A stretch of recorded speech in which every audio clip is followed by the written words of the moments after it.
দৃষ্টান্তমূলক শাস্তি চেয়েছি। বিডিআর হত্যাকাণ্ড এবং পরবর্তীতে যে শাপলা চত্বর হত্যাকাণ্ড বক্তব্য দেওয়ানো, এই ভিডিওগুলো আমি ট্রাইব্যুনালে দাখিল করেছি এবং এর প্রেক্ষিতে আসামি পক্ষের যারা লয়ার ছিলেন, আইনজীবীরা জেরা করেছেন এবং সেখানে আমি আমার উত্তর দিয়ে আজকে আমার সাক্ষ্য গ্রহণ শেষ হয়েছে।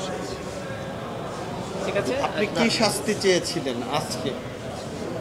আমি এই হত্যাকাণ্ডের সাথে জড়িত সকলের দৃষ্টান্তমূলক শাস্তি চেয়েছি।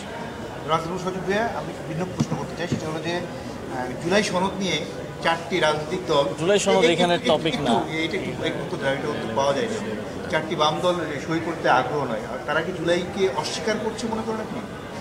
এটা তাদের কারণ, তারা কি বলেছেন বা কি জানিয়েছেন সেটার উপরে হয়তো বলতে পারবো। আমি এখনো এটা দেখতে পারিনি, দেখে আমি আমার বক্তব্য।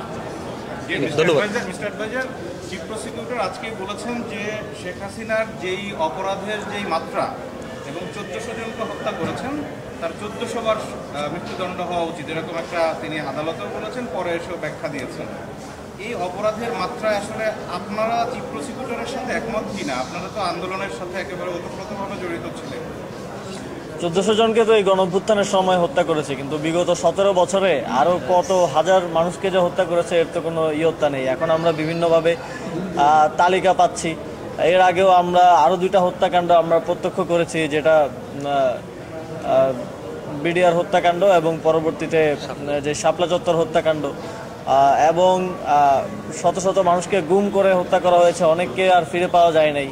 আমরা আয়নাঘর প্রত্যক্ষ করেছি। সুতরাং এই প্রত্যেকটা ঘটনায় প্রত্যেকটা ভিকটিমের জন্য যদি আপনি একবার করে বিচার করতে যান, তাহলে এই বিচার হয়তো কিয়ামত পর্যন্ত শেষ হবে না।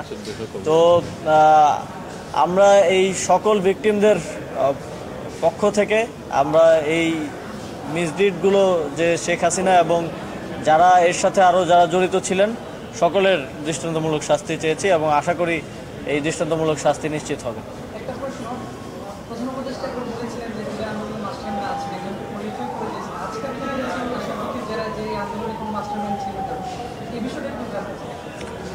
প্রশ্নটা ছিল এই আন্দোলনে কোনো প্রধান কেউ ছিলেন কিনা। আমাদের যে সমন্বয় কমিটি ছিল, আপনারা জানেন যে সবাই সমমর্যাদা ছিল এবং আমরা প্রথম দিক থেকে আন্দোলনের সিদ্ধান্ত নিয়েছিলাম যে আমরা বাই রোটেশন লিডারশিপ সামনে নিয়ে আসবো, যাতে করে ফ্যাসিবাদী সরকার, এটা আমাদের কৌশলের অংশ ছিল, যাতে করে শনাক্ত না করতে পারে যে কারা লিডারশিপ দিচ্ছে। কিন্তু সময়ের পরিক্রমায় আন্দোলনের প্রয়োজনে এবং ক্রুশিয়াল মোমেন্টের কারণে হয়তো কয়েকজন সামনে চলে এসছেন এবং বাংলাদেশের মানুষ কয়েকজনকে একটু বেশি জানেন, কাউকে কম জানেন।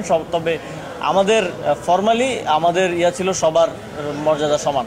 সরকারি হিসাবে 40 জনের বেশি পুলিশ নিহত হয়েছে। আপনি সরকারের একজন উপদেষ্টা, প্রভাবশালী, দায়িত্বশীল, আপনি বলছেন যে এই হতাহতের বিষয়ে আপনি কিছু জানেন না বা জানতেন না।